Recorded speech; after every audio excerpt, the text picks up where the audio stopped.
So I started my career in Canada as an archaeologist, and then I continued that at the University of Cambridge here. And I was sitting in a lecture, and it was about the Romanov case. So this is Tsar Nicholas and his wife and their 5 children and their doctor and a couple of servants who are murdered during the Bolshevik Revolution. And their remains, they're buried and nobody knows where they are. And then in the 1990s, remains are found. And they use a combination of sort of osteology, so looking at the bones, archaeology, and genetics to answer whose remains these were and to identify this family. And I remember sitting in this lecture going, that's what I want to do. I want to combine archaeology and history and genetics. So I asked around my tutors at Cambridge and said, look, I want to go and do a molecular genetics degree. And they all said, oh, well, actually, a really good place to go and do that is with Professor Sir Alec Jeffreys at the University of Leicester. Professor Sir Alec Jeffreys invented DNA fingerprinting. So I completely lucked out. And yeah, it's just been this amazing kind of turning point in my professional life. So I think part of our role as scientists is to explain the work that we do and make it accessible to the public. I actually think it's kind of part of our role to do it. I actually think it's really, really important these days, just with all of the kind of false information that you find out there. So I think for me, I feel quite driven, I suppose, to be able to kind of explain science, quite difficult scientific concepts. If I can boil it down to a way that makes it easier for people to understand, then I love doing that. I love the penny drop moment when you see people go, oh, I get that now. I love that. I find that the audience, when I'm doing these podcasts and television programs and so on, they are just as in love with the subject as I am. So what I really love about my work is that it brings together all of these different strands. It feels a bit kind of eclectic. So I've got, archaeology and history and forensics and genetics, and I just love all of these things coming together. And it's a little bit like detective work. So you're bringing in little bits of information to build a bigger picture. And I think that's what really resonates with people, because they also love following that detective work. I think, it's something that so many people just really love.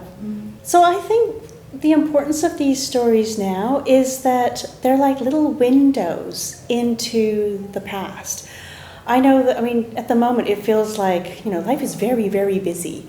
And it can be nice sometimes to kind of look back and understand about how people were living in the past. I think people think the past is quite different, and obviously bits of it were. But one of the things that I find is so interesting is that quite often when I'm looking at some of these cases, it very much resonates with the sorts of things that we might be doing today. So for example, the DNA can show us things about things like migration. It is not a new thing. Things like disease, so understanding about disease in the past. So I think it's that kind of thing. It's like little windows into the past that's provided by this scientific analysis. So I think understanding our DNA is really, really important, not least because there's so many kind of myths around our DNA. So one of the things I think is really important to explain is about what DNA can and cannot tell you. So for example, it could be really useful in terms of telling you about genetic predisposition towards some diseases, but not others. It can say something about our recent ancestry. It can help you find, missing relatives if you're looking for a parent or this kind of thing.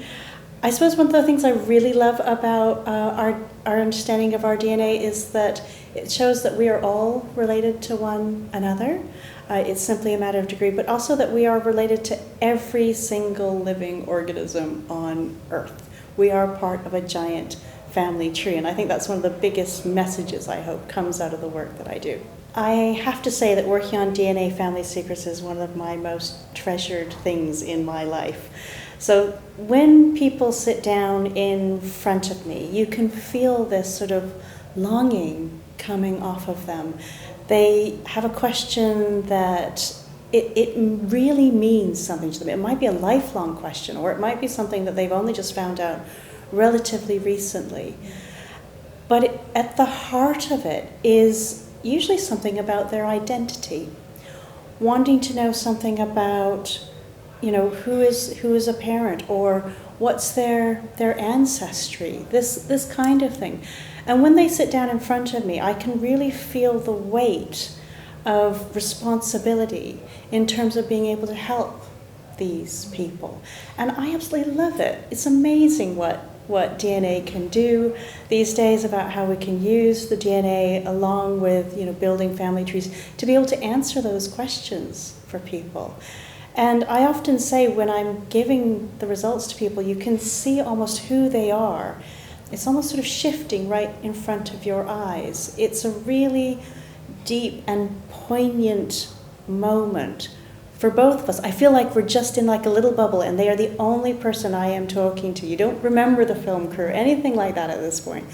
I just feel it's such a privilege. And what I really love about it as well is that quite a lot of the time what we're working with is just ordinary people who've had things happen in their lives. And now we can provide them with answers. I'm just so lucky to work on that program.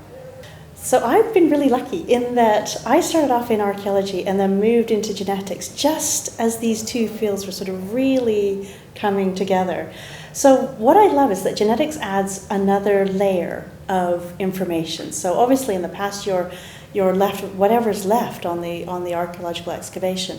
But these days you can use DNA to add all sorts of things. So you can be looking at, what animal species you have found. Can you say something about how that species has evolved?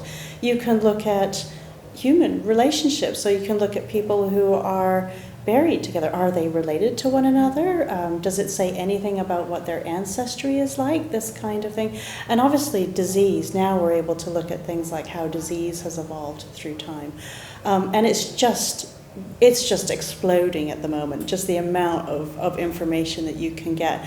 And I think that's just wonderful. I think it's now becoming something which is becoming a normal part of an archaeological excavation. So I am going to be taking the audience kind of through my career. So it will be starting with the kind of early days of genetic genealogy. So this was my work where I was looking at the link between surnames, so hereditary surnames that are passed down through the generations, through the male line, and then a piece of DNA known as the Y chromosome. So that is a chromosome which is carried by males, and it's passed down through the male line as well. So I was looking at, are all men alive today with the same surname? Are they all descended from an original, say, Mr. Attenborough? And David Attenborough took part in my project. Are they all related to one another because they're all descended from an original Mr. Attenborough? And I have to say that the Attenboroughs were my poster boys because 90% of them had identical or near identical Y chromosome types. So that is telling me that they are descended, most of them are descended from original Mr. Attenborough. So I'm going to be starting with that, but then also taking through forensics, through the Richard III project, obviously, because that was one of the biggest ones that I worked on. But now how genetic genealogy is being used for things like DNA family secrets, but also back to forensics again. So it's going to be a bit of a tour through genetic genealogy and forensics and history, and there'll be something for everybody because there's going to be history and archaeology and forensics and DNA and stories, lots of stories.